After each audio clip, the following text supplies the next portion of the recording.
आमचा एक लाडका चांगला कार्यकर्ता, एक मोठा भाऊ, लहान भाऊ तौफिकभाई शेख यांनी सफरचंद चिन्ह घेऊन त्याचा अनुक्रमांक काय आहे 10 मतदार पत्रिकेवर वरून 10 नंबरचं जे चिन्ह जे आहे सफरचंद, या सफरचंदच्या पुढे बटन दाबायचं आहे आणि प्रचंड बहुमताने तौफिकभाई पहलवान यांना आपल्या महाराष्ट्राच्या विधानसभेमध्ये पाठवायचे।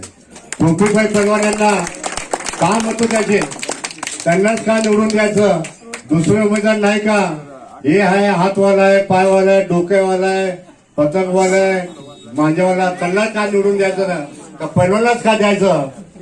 बंधूंनो, तौफिक पहलवान यांची मी ओळख करून देतो। आपल्याला तर सगळ्यांना माहित आहे, आता आपण सांगितलं, प्रत्येकाने सांगितलं की तौफिकभाई यांचा स्वभाव गरीब आहे। तौफिकभाई शेख यांची ओळख करून देतो। हे आमचं जे तक्षशिला नगर होतं, पहिलं आमचं महात्मा फुले नगर